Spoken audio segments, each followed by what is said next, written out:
तो इंडिया ने नोटिफाई कर दिया है ऑनलाइन गेमिंग के नए रूल वेडनेसडे से अलाउड हो जाएंगे।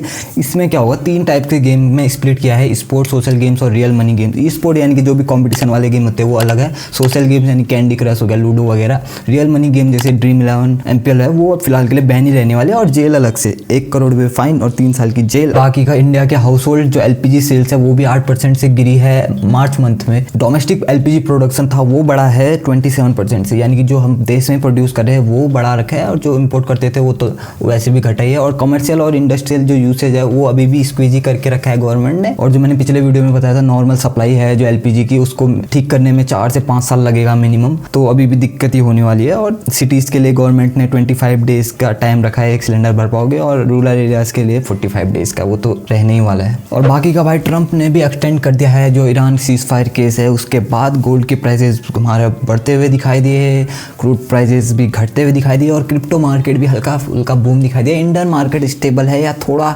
डाउन ट्रेंड देखने को मिला है, बाकी का कुछ बात नहीं है। और अब बात करें US सुप्रीम कोर्ट ने ओपन कर दिया है 166 बिलियन जो रिफंड था टैरिफ वाला, जो कि US गोल्ड ने बोला था लीगल है, तो वो वापस करने वाला है। उसके लिए इन्होंने पोर्टल बनाया है जिसके बाद जो भी डॉक्यूमेंट के वो सबमिट करने पड़ेंगे और 60 से 90 डेज़ के अंदर आप क्लेम कर सकोगे अपना पैसा जो टैरिफ में फालतू दिया है। टैरिफ करके लास्ट में घूम फिर के लौटाना तो पड़ा ही। इंडिया के लिए एक और अच्छी खबर है, इंडिया और साउथ कोरिया ने साइन किया है MOU MSME सेक्टर को बूस्ट करने के लिए। जो छोटे मोटे बिजनेस होंगे या स्टार्टअप होंगे दोनों देशों के, आपस में कोलैबोरेट कर पाएंगे और अपनी जो एक्सपर्टीज़ है वो शेयर कर पाएंगे, तो दोनों देशों को फ़ायदा होने वाला है। और साउथ कोरिया के पास बहुत अच्छा एक्सपीरियंस है बिजनेस में ग्रो करने का, तो वो सीख सकते हैं हमारे देश वाले और आपस में ग्रो कर सकते हैं, तो बढ़िया हो गया। और हमारे पास ज़्यादा ऑप्शन हो गए कि हम अपने बिजनेस को दूसरे देश तक पहुंचा पाते, तो डिपेंडेंसी कम हो जाएगी। जिसके बाद इंडिया भी एक्सपेक्टेड कर रहा है कि 7% से 26-27 में हमारी ग्रोथ होगी और इन्फ्लेशन 2 से 6% तक रहेगा।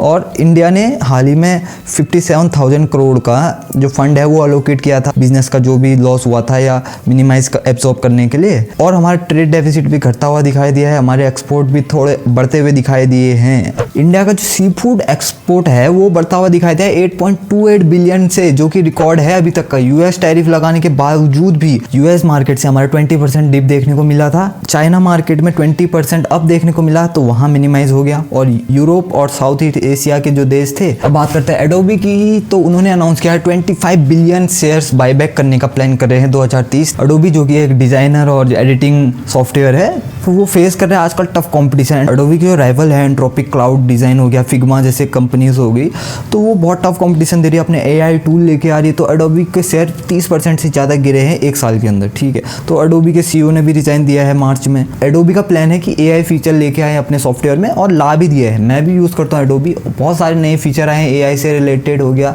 तो बहुत अच्छा काम कर रहा है अभी के लिए। और इन्वेस्टर का जो इससे कॉन्फिडेंस है वो भी बढ़ेगा, 2% से ज़्यादा बूस्ट हुए हैं शेयर 2-3 दिन के अंदर ही। और एक और चीज़, अगर बाईबैक करती है ना कंपनी शेयर, तो उसकी जो बचे वाले शेयर होंगे ना, उनकी प्राइस अपने आप ऊपर हो जाती है या डिमांड अपने आप ऊपर हो जाती है या वैल्यू बढ़ जाती है। अब बात करें डाइकिन की, तो उन्होंने इन्वेस्ट किया 1000 करोड़ से भी ज़्यादा R&D सेंटर में, यानी कि रिसर्च एंड डेवलपमेंट सेंटर में, जो कि हरियाणा गवर्नमेंट के साथ इनका टाइप है। और R&D सेंटर बनने की ज़रूरत भी थी, क्योंकि रिसर्च भी तो होनी चाहिए, डाटा सेंटर तो बन गए, तो उसके अलावा भी तो कुछ होना चाहिए इंडिया में, तो ये सही हो गया भाई। हमारे देश में भी कुछ रिसर्च करके कुछ नया इनोवेशन हो तो और भी बढ़िया है ना। कब तक दूसरे देशों के ऊपर डिपेंडेंट होंगे या 2-3 साल लेट चलते रहेंगे। अपने देश में भी कुछ हो तो मज़ा आता है यूज़ करने में, अच्छा प्रोडक्ट होगा तो। अब बात करें टेक महिंद्रा के Q4 के रिजल्ट की, तो उनका नेट प्रॉफिट जो इस क्वार्टर का है 20.7% से बढ़ा है। और अगर ईयरली की बात करें तो 16% से बढ़ के हो गया 1354 करोड़ का, जो कि पिछले साल 1122 करोड़ का था।